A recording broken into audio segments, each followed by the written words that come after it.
Are we in a housing bubble and are we headed for a crash? Hey guys, Jeff Bonk here from the HBB Group and eXp Realty here in Hoboken.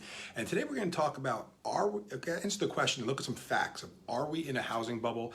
Are we heading for a crash? And what is the data telling us, right? What are the actual, things that are being reported and things that we can tangibly look at really telling us? And then we're gonna talk about one thing, the number one thing to consider to figure out if it's the right time for you to buy at this time or in the future, regardless of any of the information we're going to talk about. So let's dive right in. And the first thing we're going to talk about today is the fact that today, with where we sit in the market, lending is way, way more responsible than it was back in 2007, 2008.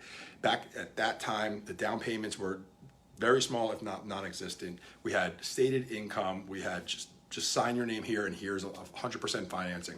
Today, lenders want to see bigger down payments. They want to see verified and double verified and triple verified income. So we're not in a place where anybody can just get a loan, right? So there's responsible lending. People that are buying homes are able to keep paying their mortgages, even if markets fluctuate a little bit. So that's one thing that keeps us in a stable housing market.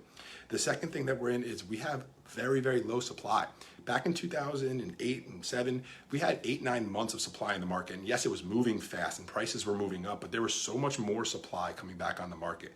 Right now, we're 2.5 months of supply in the marketplace, almost across the whole country. Some places 1 month and even less, which is a very strong seller's market. There's more people that want to buy than are willing to sell right now, and that doesn't seem like it's going to change. Builders can't keep up. It's hard to provide new housing to the market with supply chain issues. So we just don't see a world where we're going to see a lot of homes coming on the market without demand being there as well.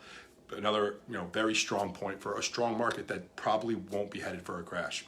Third thing is, this is a very important one, the amount of equity in homes right now across America is almost 40%.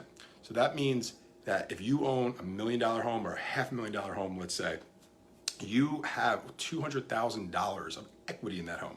So if the market goes down a little bit, you have a lot of cushion to not have to fire sale your home or not be able to afford that home, right? Back in 2007, 2008, people were at 1%, 2%, 3% equity in their homes if they were lucky, because they were buying them and then refinancing out every single dollar they could, or doing 100% financing and spending that money frivolously, right? Because we had bad lending practices and bad financing practices.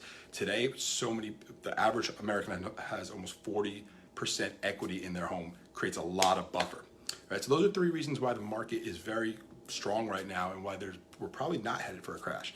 But let's look at one reason why, converse fact, right? Incomes have been going up 3 to 5% a year, while housing has been going up 7 to 8% a year. So what does that mean? That means that the amount of money people are making is not going up as quickly as the cost of living in that same house that they were looking at 2-3 years ago. So the house went up 5, 7, 8%. Their income only went up 1, 2, 3%. That eventually is going to create a problem. That's eventually going to create a world where people can't afford to live in the homes that they want to live in based on the money they're making. The thing that's keeping that at bay right now is super low interest rates, right? And also people that are moving up to that next home, their appreciation of their current home is so great that they can take that money and apply it towards that other home. So there is some things that are keeping that kind of at bay, but overall we're seeing incomes go up like this and prices go up like this, which could create a problem. So it's something to keep an eye on, right?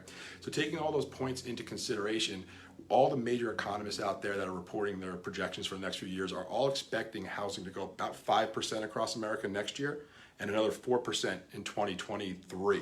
So all these things considered, all the major economists are still calling for a strong housing market in the next 2 years. Take all those pieces of information, digest them, decide what's right for you. But the one thing you should always consider, no matter what is going on in the market, is how long are you going to live in that home? Are you going to live there for 1 or 2 years? I would advise you to keep renting. If you're going to live there 6, 7 years, or own that property 6 or 7 years, maybe rent it out after you move out of it in 3 or 4 years, history will tell us that there is a good argument to purchase that property. The ups and downs of the market, the costs of doing that are going to be outweighed by the appreciation over time, the tax advantages, and paying down your principal.